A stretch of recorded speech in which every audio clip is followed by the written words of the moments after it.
नमस्कार शेतकरी मित्रांनो, आज आपण छत्रपती संभाजीनगर जिल्ह्यातील वाकोद परिसरामध्ये तर या प्लॉटला आपले जैविक तंत्रज्ञानाचे पोषण तत्व वापरलेले आहेत पूर्णपणे।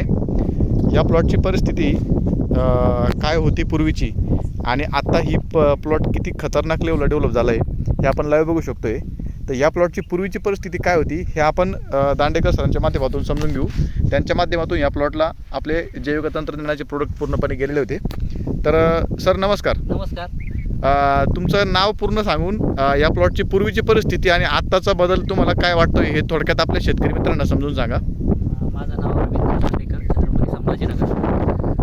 याला आपण 7 जुलैला वॉक्सनट तंत्रज्ञानाचे ॲप्लिकेशन दिले होते। बरं, ते ॲप्लिकेशन देण्यापूर्वी हा ज्या प्लॉटची उगम होती ती प्रॉपर होत नव्हती।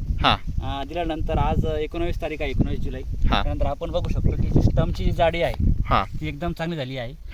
त्याशिवाय पान जे आहे आपण त्याची रुंदी बघतो ही पण खूप चांगल्या प्रकारे डेव्हलप झालेली आहे। शिवाय जी एकसारखी उगवण आहे पूर्ण प्लॉटमध्ये आणि आपण जे फुटवा म्हणतो फुटवा पण खूप चांगल्या प्रकारे डेव्हलप होतोय। ओके। आणि प्लॉटमध्ये कुठल्याही प्रकारे तुम्हाला पिवळा कोंब दिसणार नाही, अशा प्रकारे प्लॉट डेव्हलप झालेला आहे। ओके, म्हणजे हा आपण आज प्लॉट बघतोय।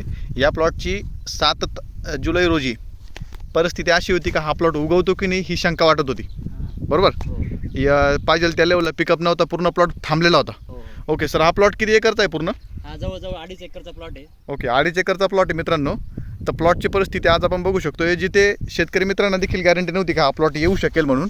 आणि त्याशिवाय एक असं आहे की 2.5 एकरचा डोस न देता आपण त्याला फक्त 2 एकरचं ॲप्लिकेशन दिलेलं आहे। अच्छा, बघा मित्रांनो, 2.5 एकरसाठी आपण फक्त 2 एकरचं ॲप्लिकेशन केलं होतं, तरीसुद्धा प्लॉटची परिस्थिती किती सुंदर पद्धतीने डेव्हलप होतोय आपल्याला हे लाईव्ह प्रात्यक्षिक आज बघायला भेटते।